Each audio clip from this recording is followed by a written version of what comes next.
हरिओम नमो नमः। ज्ञान वैविध्य चैनल पर आप सभी का हार्दिक स्वागत अभिनंदन। तो छात्रों, आज हम अध्ययन करते हैं शास्त्री द्वितीय वर्ष की कक्षा के अंतर्गत वैदिक सूक्त मुक्तावली। तो आज हम सामान्य वेदों का कुछ जो परिचय है, वेदों का जो महत्व है, उसके विषय में अध्ययन कर रहे हैं, सामान्य परिचय। उसके बाद क्रमशः हम अलग अलग सूक्त जो है, जिस प्रकार अग्नि सूक्त आदि, उनका अध्ययन करेंगे। कहा गया कि वेद विश्व के सब वेद जो है विश्व के प्राचीनतम साहित्यों में अग्रणी, प्रतिष्ठित एवं अपौरुषेय। वैदिक साहित्य ही आर्यवर्त की समृद्ध संस्कृति एवं विकसित सभ्यता का परिचायक है। हमारा अतीत स्वर्णमय था और यह देश वेद विज्ञान के बल पर ही संपूर्ण विश्व गुरु के महान पद पर प्रतिष्ठित था। सत्यम वद, यानी सत्य बोलना चाहिए। धर्मम चर, धर्म का आचरण करो। तमसो मां ज्योतिर्गमय, अंधकार से ज्योति की ओर गमय, गमन हो। अस्तो मां सद्गमय, असत से सद कार्यों की ओर प्रस्थान करना, गमन करना। मृत्योर मां अमृतम गमय, मृत्यु से अमृतत्व की ओर गमन करना। त्यक्तेन भुंजिथा, त्याग भावना से उपभोग करना। वसुधैव कुटुंबकम, हमारी जो वसुधा है, जो पृथ्वी पर जो है जीव जगत है, वो ही सारे हमारे कुटुंबी हैं। मातृदेवो भव, पितृदेवो भव, अतिथि देवो भव, आचारः परमो धर्मः आदि असंख्य शब्दों के माध्यम से सार्वजनिक दिशा का ज्ञान देकर समस्त मानवता के कल्याण के लिए यह वैदिक संस्कृति सतत प्रवाहित रही है। संपूर्ण मानवता ही नहीं, अपितु समस्त ब्रह्मांड में निवास करने वाले समस्त प्राणियों के लिए सुखी जीवन की मंगल कामना इसी संस्कृति का लक्ष्य रहा है। तो कहते हैं कि वैदिक जो साहित्य है, वेद जो है, उनका बहुत ही अत्यधिक महत्व बताया गया है। इसी में कहते हैं कि समस्त विश्व वाङ्मय में वैदिक साहित्य जो है सर्वोपरि है। संपूर्ण जितने भी जो साहित्य, उसमें वैदिक साहित्य को श्रेष्ठ माना गया है। वैदिक साहित्य में भी ऋग्वेद विश्व का सर्वोपरि एवं सबसे आदि ग्रंथ के रूप में प्राच्य पाश्चात्य मनीषियों ने उन्मुक्त कंठ से इसको अंगीकार किया है। भारतीय परंपरा को समझने के लिए वेद का अध्ययन अध्यापन परम आवश्यक है। वैदिक साहित्य के ज्ञान से ही मनुष्य गर्भाधान आदि षोडश संस्कार, श्रोत स्मार्त यज्ञ, धर्म, आचार, व्यवहार, दार्शनिक विचारधाराओं एवं विविध प्रकार के ज्ञान को प्राप्त कर सकता है।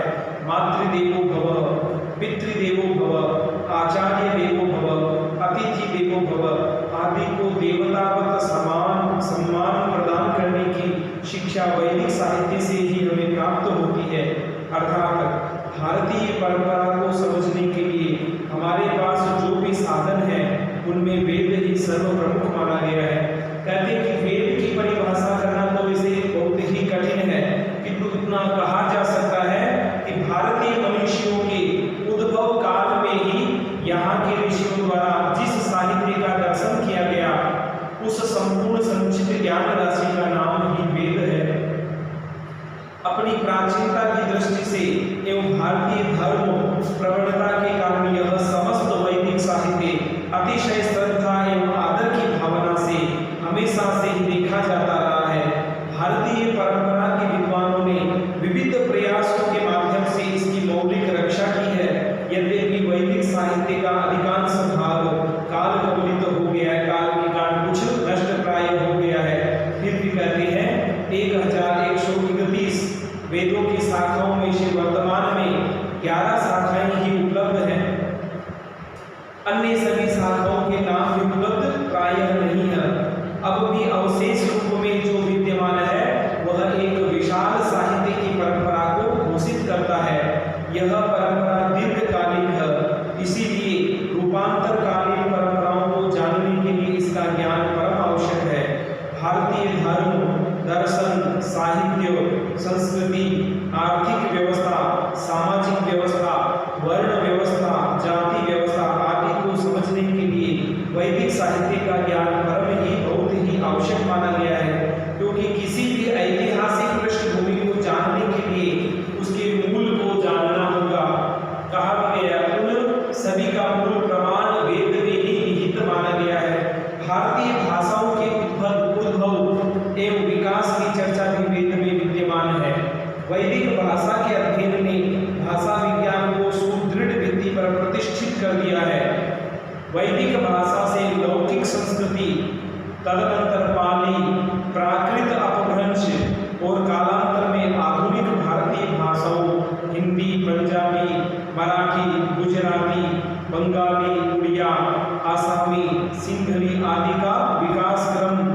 यदि समझना हो तो हमें वेद का ही आश्रय लेना पड़ेगा।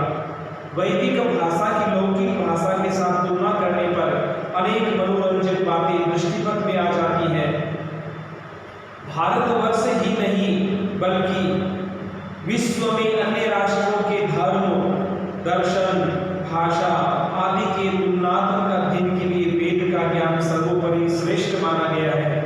विश्व में कहीं भी जब प्राचीनता की बात उठेगी तब चाहे उत्खनन के माध्यम से हो चाहे लिखित प्रमाणों के माध्यम से हो, वेद प्रामाण्य की शरण लेना नितांत आवश्यक होगा।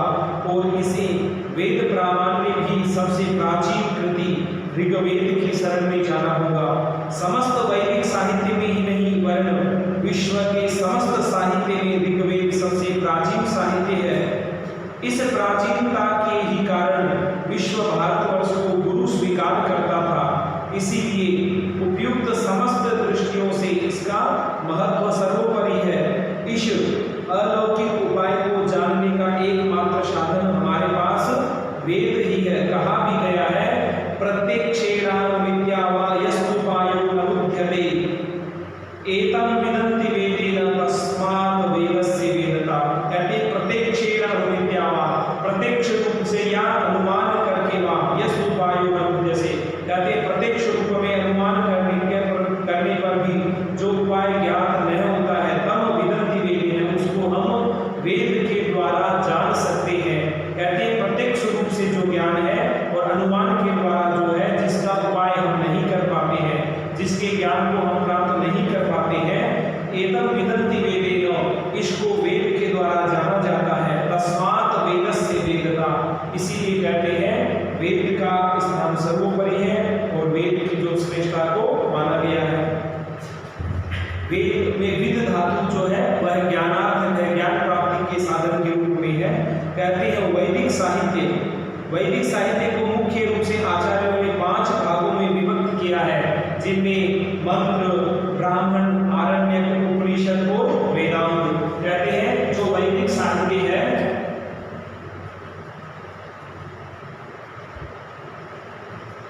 वैदिक साहित्य इसको 5 भागों में विभक्त किया गया है, जिसमें प्रथम है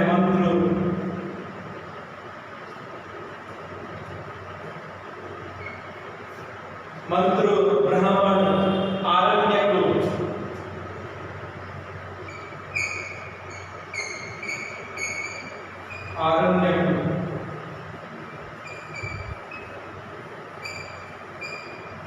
आरण्यक, उपनिषद और वेदांत।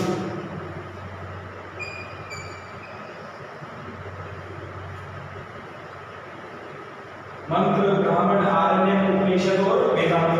वैसे वेदांगानी अंगानी षटअंग। तो कहते हैं कि वैदिक साहित्य को 5 भागों में विभक्त किया गया है, जो है मंत्र, ब्राह्मण, आरण्यक, उपनिषद और वेदांत। इसी क्रम में आगे संहिता साहित्य। कहते हैं ऋग्वेद वैदिक संहिताओं में सबसे प्राचीन ऋग्वेद संहिता है। अब कहते हैं कि ऋग्वेद जो है उसमें कहा गया वैदिक संहिताओं में सबसे प्राचीन ऋग्वेद की संहिता है। ऋग्वेद में ऋषियों के द्वारा दृष्ट ऋचाएं संकलित हैं, जिनके द्वारा विविध देवों की स्तुति संपन्न की गई है। वैदिक साहित्य के अध्ययन को सरल बनाते हुए हम वर्णित 5 भागों का संक्षिप्त रूप से एक वर्णन करते हैं। तो सर्वप्रथम संहिता, ब्राह्मण, आरण्यक, उपनिषद और वेदांतों में से संहिता का ही वर्णन है। यया स्तूयते सा ऋक्, कहा गया है स्तूयते सा ऋक्।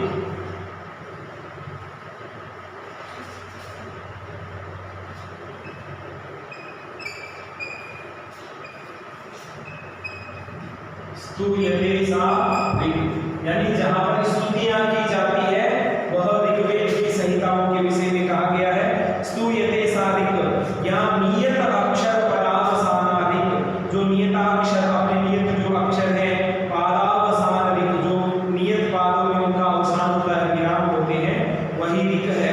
संपूर्ण ऋग्वेद को 10 भागों में विभक्त किया गया है, जिन्हें मंडल कहते हैं। कहते हैं ऋग्वेद जो है उसके 10 भाग बनाए गए, जिनको मंडल के नाम से कहा जाता है। इन मंडलों के अंतर्गत अनेक सूक्त एवं प्रत्येक सूक्त के अंतर्गत अनेक मंत्रों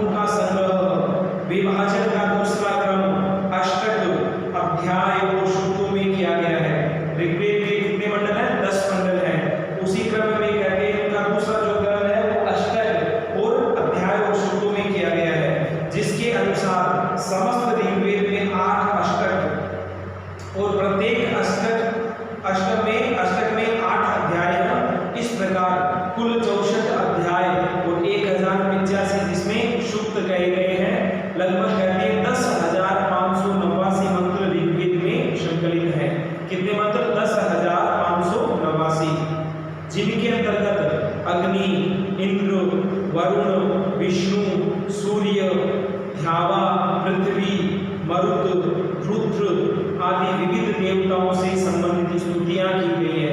ऋग्वेद का मतलब तात्पर्य हुआ ऋग ऋचाएं, तो कहते हैं कि जहां पर ऋचाओं के द्वारा, मंत्रों के द्वारा जिन जिन देवताओं की स्तुतियां की गई है वो ऋग्वेद में स्तुतियां की गई है। ऋग्वेद की 1 बहुत ऋचा 21 शाखाएं परिगणित हैं।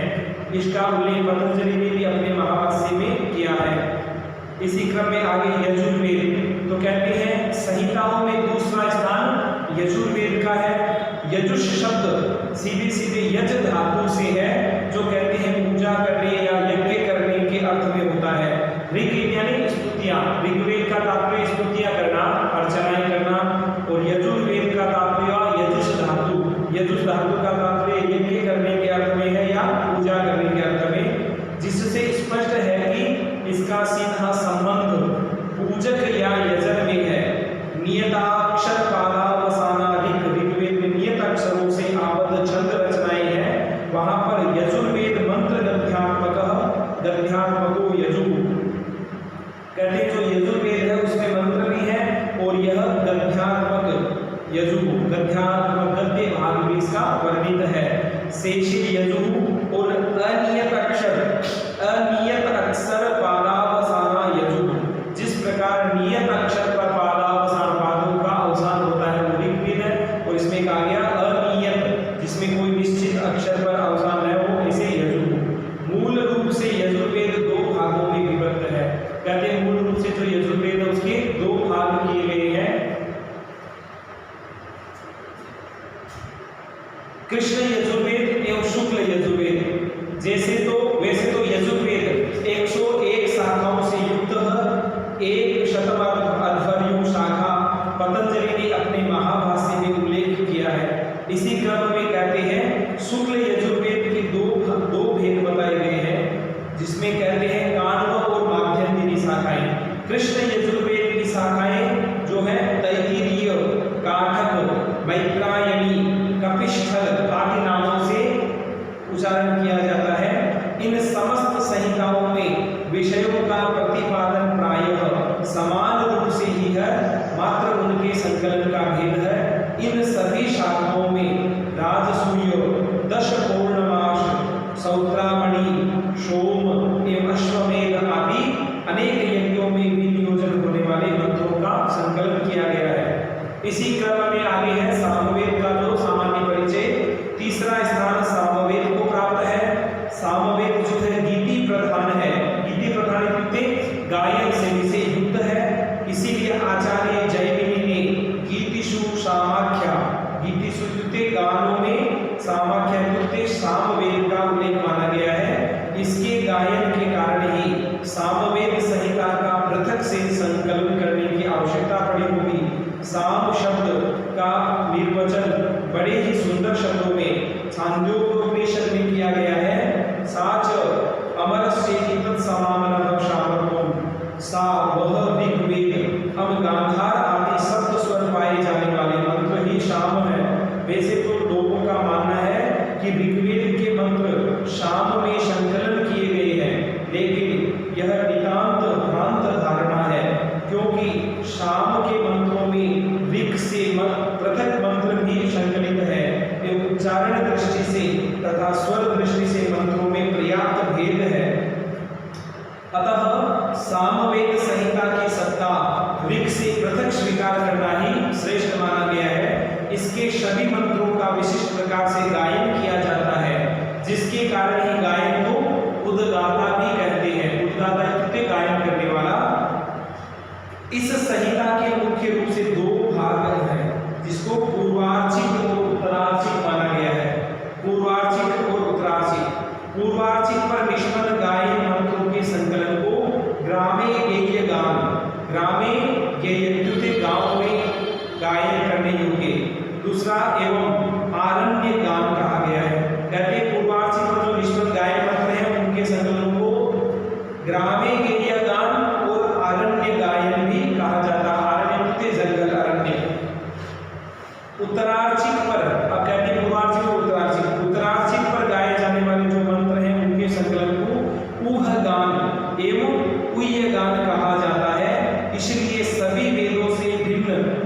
अपना विशिष्ट स्वरूप है। सामवेद की सहस्रवर्तमा सामवेद, कहने का तात्पर्य 1000 शाखाएं थी, जिसमें से संप्रति राणायनी, कौथुमी एवं जैमिनी शाखा ही उपलब्ध है। तो कहने का तात्पर्य सामवेद जो है वह गायन शैली के कारण ही विशेषतया अपना स्थान रखता है। इसी क्रम में आगे है फिर अथर्ववेद। अथर्ववेद में कहते हैं वैदिक संहिताओं में अथर्ववेद को चौथा स्थान प्राप्त है। अथर्ववेद की 9 शाखाएं पहले उपलब्ध थी। आचार्य पतंजलि ने नवधा अथर्वणः महाभाष्य में उल्लेख किया है कि कुछ समीक्षकों ने अथर्ववेद की अवांतरकालीन माना है। इसमें लौकिक विषयों से संबंधित मंत्रों की संख्या अधिक है, जिनमें सुख, समृद्धि, शांति, जड़ी बूटी, ज्वर, प्रसव पीड़ा, सर्पदंश, ब्रह्मचर्य, शत्रुनाश, शौतनाश, मारण, सम्मोहन, उच्चाटन आदि विषयों से संबंधित मंत्रों का आधिक्य है। अथर्ववेद की संप्रति प्राप्त संहिताओं में शौनकीय संहिता एवं पैपलाद संहिताएं हैं। इन दोनों में शौनकीय संहिता का प्रचार प्रसार अधिक है। शौनक संहिता में कुल 20 कांड हैं और प्रत्येक कांड में अनेक सूक्त है एवं प्रत्येक सूक्त में अनेक मंत्र संकलित हैं। अथर्ववेद की 9 शाखाओं के नाम, अथर्ववेद की जो 9 शाखाएं हैं उनमें पैपलाद, तौद, मौद, शौनकीय, जाजल, जलद, ब्रह्मवेद, देवदर्श, चारण और वैद्य। ये इस प्रकार से चारों वेदों का हमने कुछ संक्षिप्त रूप से परिचय पढ़ा है। इसके बाद में आते हैं मंत्रों के अंतर्गत ये चारों वेदों का मंत्र संहिता। आगे है ब्राह्मण साहित्य, मंत्रों के आगे है ब्राह्मण साहित्य। तो ब्राह्मण साहित्य में कहते हैं कि संहिताओं के अंतर्गत ब्राह्मण साहित्य का स्थान प्राप्त होता है। भट्ट भास्कर मित्र ने अपनी तैत्तिरीय संहिता के भाष्य में ब्राह्मण ग्रंथों के संदर्भ में उल्लेख किया है। ब्राह्मणम नाम कर्मणस्तन मंत्राणाम च व्याख्यान ग्रंथः। कहते हैं ब्राह्मण ग्रंथों का प्रमुख विषय वैदिक यज्ञों की विधि विधान का निरूपण करना और तत्संबंधी बातों का उल्लेख है, जिसे विधि एवं अथर्व अर्थवाद के रूप में परिभाषित किया गया है। इस संबंध में शाबर भाष्य में उल्लेख किया गया हेतु निर्वचनम, निंदा, प्रशंसा, संशयो विधि, परक्रिया, पुरा कल्पो, व्यवधारण कल्पना, उपमानम दशयतु विधयो ब्राह्मणस्तु। कहते हैं वेद की समस्त संहिताओं के अपने अपने ब्राह्मण ग्रंथ हैं, जो जिनमें बहुत से लुप्त शाखाओं के जिसकी संहिताएं तो उपलब्ध नहीं होते, लेकिन ब्राह्मण आदि ग्रंथ उपलब्ध होते हैं। कहते हैं ऋग्वेद की जो ब्राह्मण साहित्य के जो ब्राह्मण माने गए हैं, ऋग्वेद का ब्राह्मण है ऐतरेय ब्राह्मण, सांख्यायन ब्राह्मण।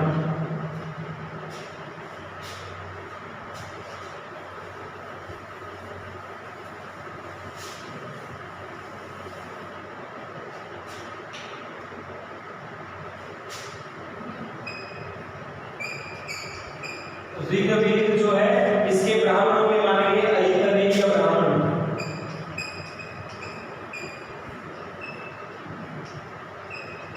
ऐतरेय ब्राह्मण और सांख्यायन ब्राह्मण।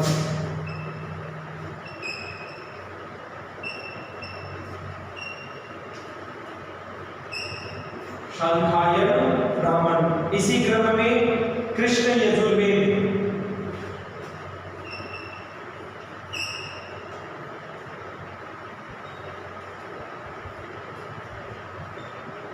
कृष्ण यजुर्वेद जो है उसके अंतर्गत तैत्तिरीय ब्राह्मण,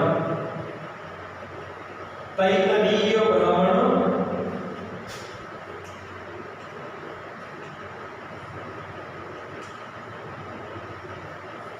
और शुक्ल यजुर्वेद के अंतर्गत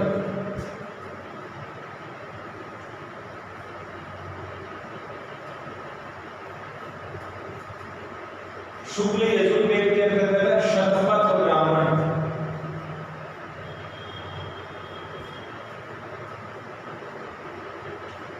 कई कंपटीशन जो एग्जाम होते हैं उनमें पूछे जाते हैं कि शुक्ल यजुर्वेद जो है इसके ब्राह्मण साहित्य के अंतर्गत ब्राह्मण कौन से हैं, तो वहां पर अपने उत्तर होता है शतपथ ब्राह्मण।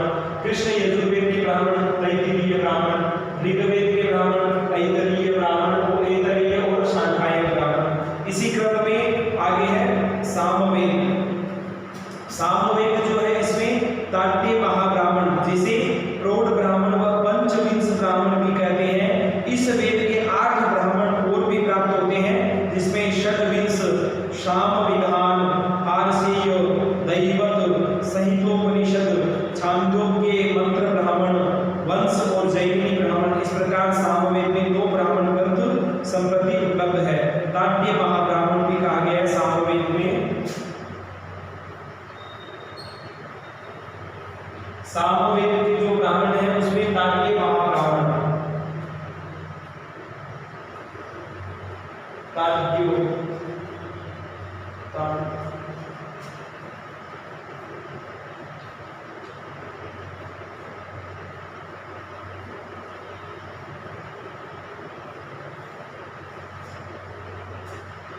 इसी क्रम में अथर्ववेद जो है उसमें गोपथ ब्राह्मण,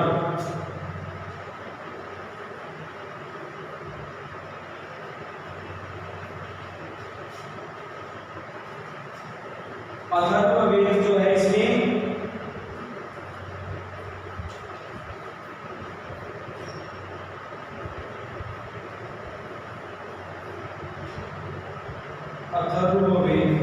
अथर्ववेद के ब्राह्मणों में गोपथ ब्राह्मण कहते हैं कि वेद की दार्शनिक विचारधारा को सही एवं सुनियोजित ढंग से प्रस्तुत करने का कार्य सर्वप्रथम आरण्यकों के माध्यम से हुआ है।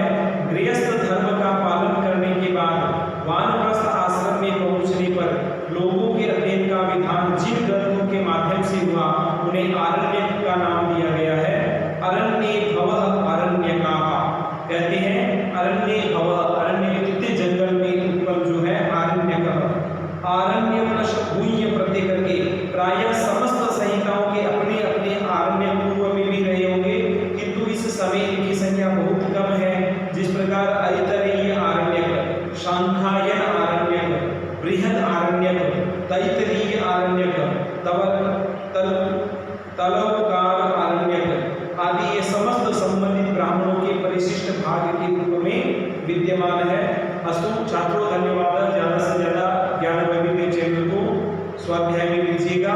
इसके बाद कल हम उपनिषदों का परिचय पढ़ेंगे और उसके बाद वेदांतों का अध्ययन करेंगे और उसके बाद में अपन अपने सूत्रों में आएंगे। अस्तु, धन्यवाद।